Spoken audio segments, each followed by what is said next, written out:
Okey, selamat datang ke sesi ulang kaji visual kita. Hari ini kita nak godam terus cara korang study untuk bab 2 sejarah.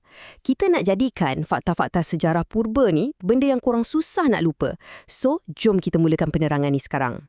Untuk penerangan kali ni, kita ada blueprint yang cukup padat. Kita akan cover sistem pemerintahan pusat, pentadbiran wilayah, lepas tu kita tengok sikit pasal pertanian utama dan perdagangan, dan last kali kita ada ujian pantas di SKP. Cuba korang tengok peta ni dulu. Inilah 5 gargasi kita.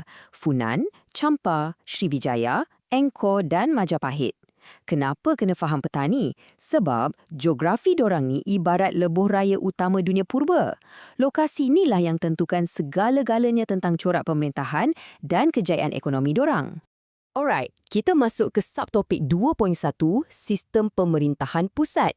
Apa nadi kekuatan politik dorang? Semestinya sistem beraja. Poin yang paling penting kat sini ialah walaupun semua kerajaan ni guna sistem beraja, raja-raja ni sangat bijak adaptasi gelaran dan guna pengaruh agama. Macam mana? Dorang kaitkan diri dorang dengan wakil Tuhan. Ini untuk tunjuk yang kuasa dorang tu mutlak. Bila dah macam tu, rakyat bukan je respect. Nak memberontak pun memang tak beranilah. Sekarang, perasan tak apa yang menarik kat sini? Raja-raja kerajaan daratan macam Angkor dan Funan, dorang bina kuasa melalui penguasaan tanah pertanian. Tapi, untuk maharaja maritim macam Sriwijaya dan Majapahit, dorang main game lain. Dorang kontrol ketat laluan perdagangan laut.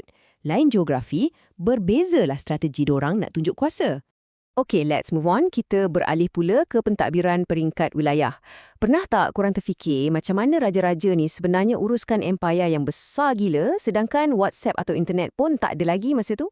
Jawapannya mudah je. Pembahagian kuasa. Kerajaan pusat ni terpaksa bahagikan empayar dorang ni kepada wilayah yang lebih kecil macam daerah dan kampung. Lepas tu, dorang turunkan kuasa ni dekat pembesar tempatan dan tokoh agama yang dorang percaya. Ini semua untuk mudahkan tadbir urus dan yang paling penting, senang kerja nak kutip cukai. Yang ni korang memang kena screenshot sekarang. Jadual ni kira macam cheat sheet paling power untuk exam korang nanti. Ia map terus kelima-lima kerajaan purba ni dengan keunikan struktur pentadbiran dan fokus ekonomi utama dorang. Pegang jadual ni betul-betul dan korang pasti selamat dalam dewan exam nanti. Beralih ke subtopik 2.2, kita sentuh pasal kegiatan ekonomi, khususnya pertanian utama. Ini sebenarnya enjin penjana kekayaan ekonomi daratan yang paling besar ke alam Melayu. Tengok ni, benda ni dengan jelas tunjukkan kehebatan seni bina dan pertanian empayar daratan macam Angkor. Dorang ni bukan setakat petani biasa-biasa tau. Dorang sebenarnya jurutera purba yang sangat terror. Dorang berkembang pesat dengan kawal sistem pengurusan air yang sangat canggih kat lembah sungai yang subur. Memang hebat. Tapi kan, bila kita sembang pasal alam Melayu, tak sah kalau tak cakap pasal laut. So, kita masuk ke bahagian seterusnya iaitu perdagangan dan hasil bumi. Empayar gergasi maritim macam Sriwijaya dan Majapahit ni, dorang bina kekayaannya luar biasa dengan cara menguasai pelabuhan antarabangsa yang sentiasa sibuk.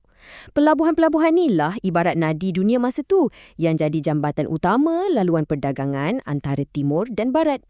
Korang tahu tak, pedagang asing berpusu-pusu datang dari seluruh dunia semata-mata nak cari hasil bumi kita yang rare ni, terutamanya rempah ratus. Masa tu, nilai rempah ratus yang eksotik ni kadang-kadang menyamai harga emas tau. Memang sangat berharga dan cuma boleh didapati secara eksklusif kat rantau kita ni je. Kalau korang tengok ukiran batu purba ni, ini adalah bukti fizikal yang kukuh betapa majunya teknologi pembinaan kapal dan pelayaran orang dulu-dulu. Teknologi maju inilah yang jadi rahsia nyawa dorang untuk sustain rangkaian perdagangan yang super kompleks masa tu. Alright, jom kita uji minda sekejap. Masa untuk active recall. Kita try jawab beberapa soalan aneka pilihan yang sebenar yang diambil direct dari silibus korang. Sedia? Baca maklumat ni betul-betul tau. Diasaskan oleh Jayavarman II, lepas tu terletak kat lembah Sungai Mekong. Agak-agak kerajaan mana yang kita tengah sembang ni? Ingat balik peta yang kita tengok awal-awal tadi? Dapat teka tak? Kalau korang jawab B, iaitu Angkor, korang memang power. Maknanya korang berjaya kaitkan dengan tepat nama pengasas dia dengan lokasi lembah sungai pertanian yang famous tu. Okey, soalan seterusnya. Dalam gambaran struktur sistem beraja purba yang besar ni kan, apa sebenarnya peranan utama di sebalik pembentukan undang-undang yang kukuh tu? Jawapannya semestinya menjamin keadilan. Sebab apa? Sebab jamin keadilan ni je lah satu-satunya cara seorang raja tu dapat kekalkan kestabilan. Tak kisahlah kat peringkat pusat ataupun merentasi pentadbiran wilayah dia yang luas tu.